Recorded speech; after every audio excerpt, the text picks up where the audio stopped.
All right, and welcome to this special series of Real Estate Fight Club. Now, this series is called What Would You Do? And it airs every Wednesday. So be sure to join us on Clubhouse on Thursday at noon, where we discuss it as well. So, in this case, we're going to discuss an ethics and professional standards committee scenario or case. And joining us today is Jim Camarata. Hey, Jim. Hey, how you doing, Jen? Great. Now, Jim is out of, he's actually a broker and he's with Keller Williams out of Minneapolis. Minneapolis. Yes, that's Yeah, what I thought. All right, Jim, you got a good case for us today? I think we do. Yeah. Hear it. It deals with Article 16, which says that realtors shall not engage in any practice or take any action inconsistent with exclusive representation or exclusive brokerage relationship agreements with other realtors have with their clients. So This seems like here's, a good one. nah, it is. Here's the case. All right. A property was exclusively listed with Realtor A, who advertised it widely and invited cooperation from other realtors. The property was not sold during the term of Realtor A's listing, Okay. although both Realtor A and a Realtor B, a buyer representative, had shown the property to prospects. Just did not sell.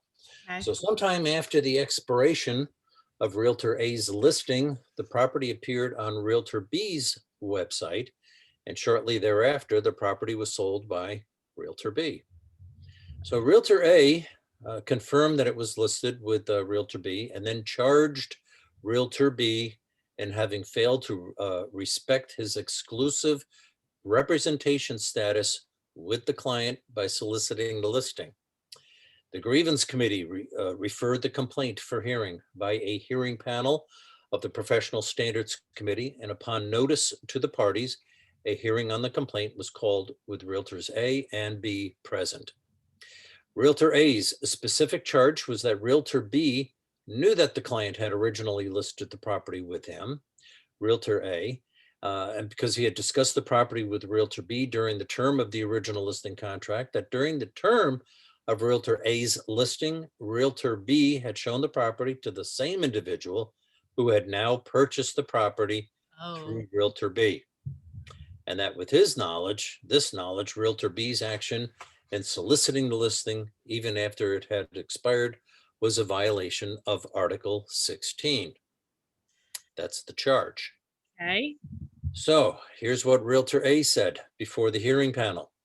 That when he asked for an extension of the original exclusive listing, the client told him that because of a family problem, he intended to take the property off the market for a few months, but Mhm. would consider relisting at a later date. So Realtor B conceded that he had known of Realtor A's exclusive listing at that time Mhm. of the listing contract when it was current, and that he had known the term of the listing contract and hence knew when it had expired, and that he had shown the property to the individual who eventually purchased it. However, he explained he had no continued contact with the prospect to whom he had originally shown that property. After the expiration date of Realtor A's listing, he was approached by the buyer individual to whom he had originally shown the property and who was still actively interested in purchasing a home. In reviewing the purchaser's stated requirements and reviewing the market, the property in question seemed to correspond more closely than any other available properties. Now, that sounds familiar, doesn't it? Knowing that the original listing with Realtor A had expired some time ago, Realtor B simply called the owner to ask if the property had been relisted with Realtor A. Upon learning that Realtor A's exclusive listing had not been extended, Realtor B told the seller of his prospective buyer, solicited the listing, and obtained it. Realtor B said he saw nothing unethical in having solicited the listing when it was no longer exclusively listed with another broker, and felt that Realtor A was without grounds for complaint. Oh, Jim.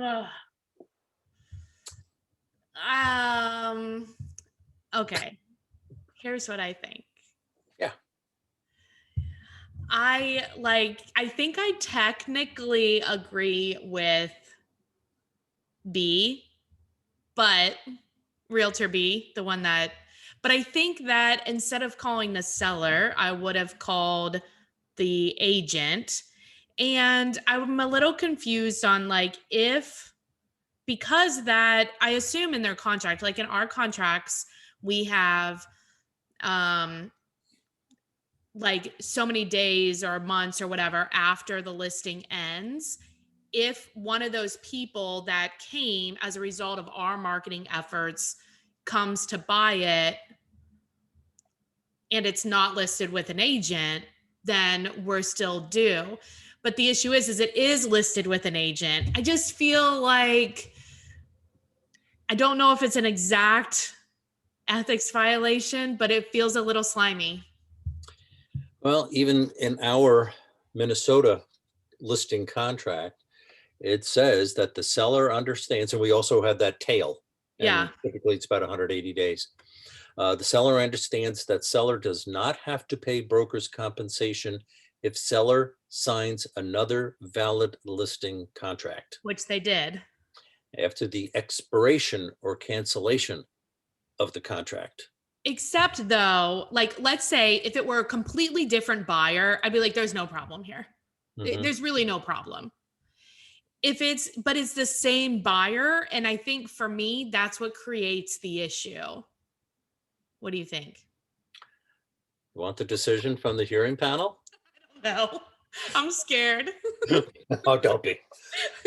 All Okay, right. let's hear it. And this is why every decision from a professional standards hearing is kept confidential. It is never shared. So Yeah. like in a court of law, if Hmm. there's a murder trial or whatever, there's always going to be Oh, now we're precedent. comparing ethics violations to murder trials. No, Yeah, I'm no, no, just no. But a court case, kidding. I uh, understand. I'm just teasing you. I know. Uh, but you've got precedents.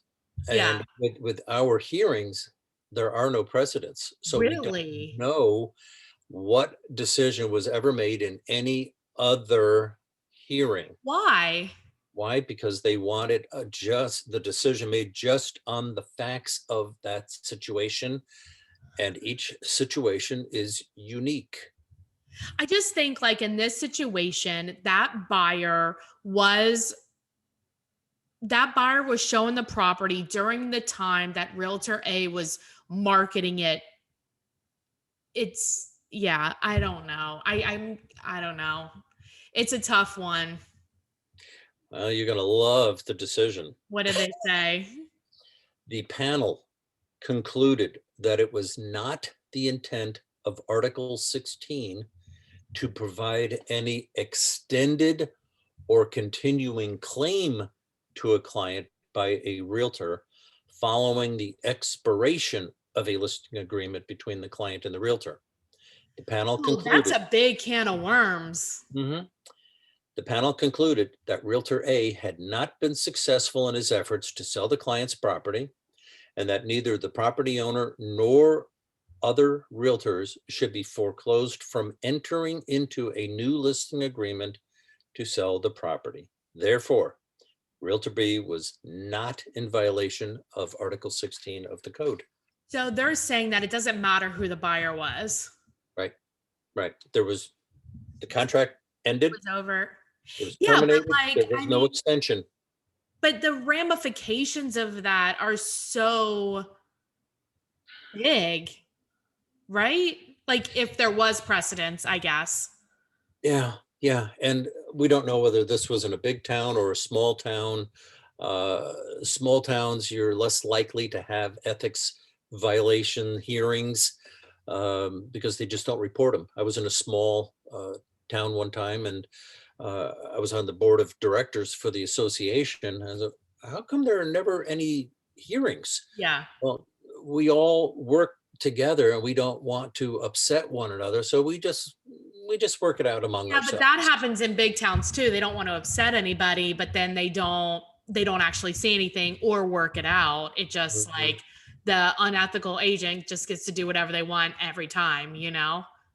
Well, there are situations where they're going to, that unethical agent is going to run into a wall someday, and Yeah. it happens.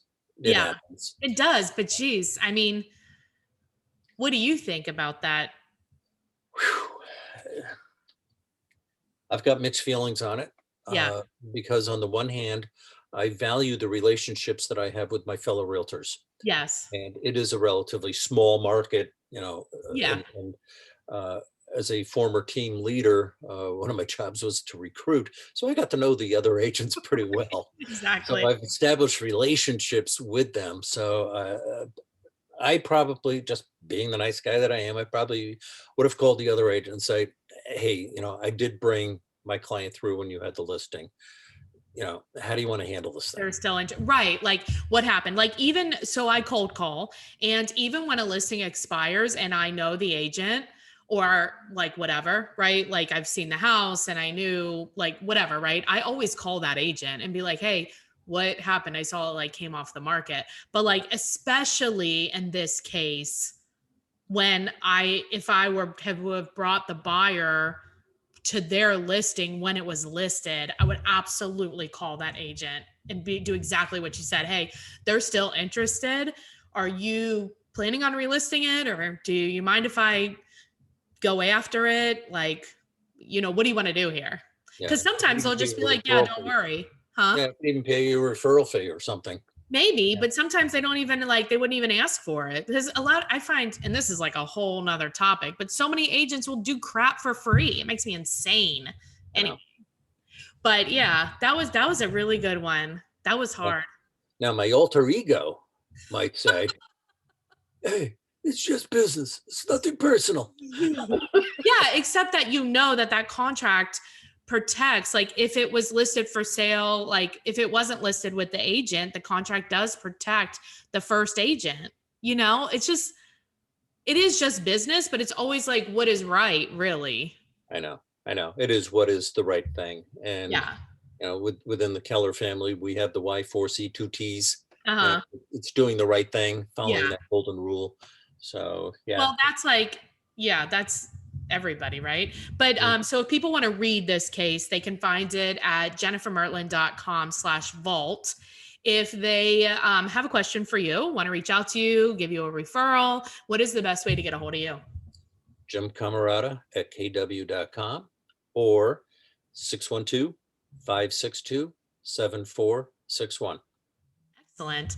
Keep it easy. Easy enough. Yes. Now, we want to make sure that you don't miss any episodes, any bonus footage, and we'd love to hear from you on topics that are affecting your business. So go to our Real Estate Fight Club Facebook page and like us. And if you like this episode, please do us a favor and share it with one of your colleagues. And of course, if you have any questions for me or you're interested in learning more about EXP, feel free to message me at 513-400-1691. Thanks a lot, Jim. I really appreciate you You're being quite on. welcome. My pleasure. It's always fun doing this with you. It's so fun. Bye.